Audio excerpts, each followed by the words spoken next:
Hello, welcome to my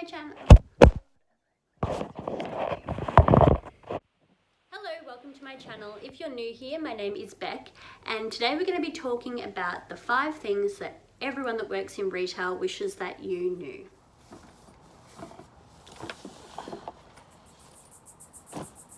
Before I get into the video, I just wanted to apologise for the weird lighting. It's winter, so it's kind of dark, and I'm not sitting in my normal spot, which has like the best lighting, because my boyfriend's home and I don't really want him watching me while I film, which now that I think about it makes no sense because he will watch this video once it's filmed. Anyway, the other thing is it's really windy outside, so if you hear like banging and stuff, it's just my house blowing away. Don't worry about that. So the first thing that everyone that's in retail wishes that you knew is that when we come up to say to you, "Hi, do you need a hand finding your size there?" We're not asking you because we think you're blind. We're not asking you because we think you can't see or that you don't know how to look through a pile of clothes. Chances are we're asking you because we don't want you to mess up our pile. I probably know whereabouts in that pile I've put the size large. And if I don't, I know how to look for that size because I know where the sizing part is on the tag.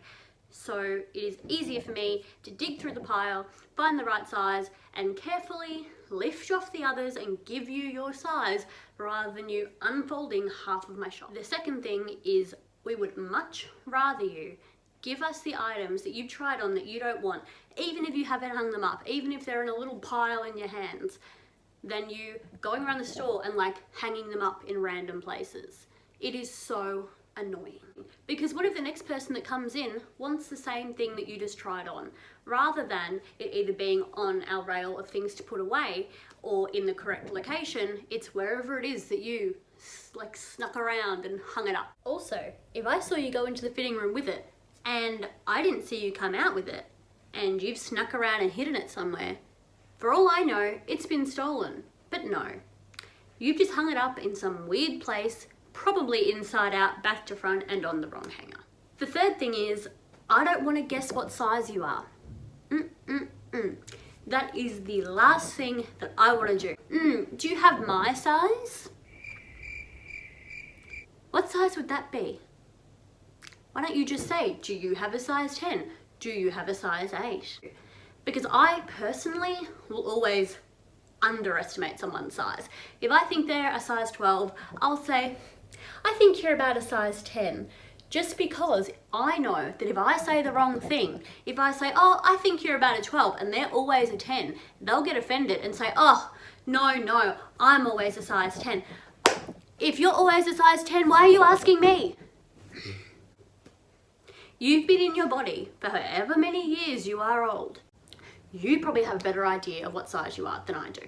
Number 4 is that closing a retail store takes time. So if you walk into a store at 1 minute to closing and you stay there until 5 past, you're not just holding back that person 5 minutes. I don't get to walk out the door straight after you. There are like a million things that we have to do after you leave.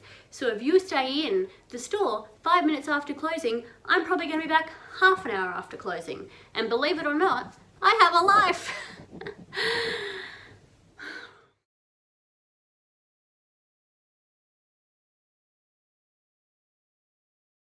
And number 5, that would be 10. Number 5 is that people that work in retail are human beings. I know the other ones were all fun and games, but this is real life. People that work in retail are real life human beings, just like you. In no other scenario in our daily lives is it okay to completely ignore someone who is speaking directly to you. You make eye contact, they say words at you, and you completely ignore them. That's not okay in any other situation. Yet when you walk into a shop, you seem to think that it's fine for someone to say, how's your day going? Can I help you with anything? And you just avert your gaze and go about your business. I don't care if it's my job to talk to you. I've still chosen to speak to you. And for you to then completely ignore me, still doesn't feel very good. Also, a lot of people seem to think, just because I'm at work, that you can stop saying please and thank you. If you want me to find your size for you, if you want me to look out the back for you, how hard is it to say, can you please do this for me? Would you mind looking for this for me? Not, get me this in a 10. I want this in a 10. Also, you would never walk into someone's office and knock something off their desk and just leave it on the floor. Yet, people seem to think it's fine to walk into my store and knock clothes on the floor and just leave them there. Just walk straight past. It's fine. It doesn't matter, because I just work in retail. If you guys did happen to like this video, please check out my retail playlist, which I'll have linked around somewhere. And give this video a thumbs up, hit subscribe so you don't miss any other videos from me. And I'll see you next time. Bye. He's eating chips without me. I can hear him.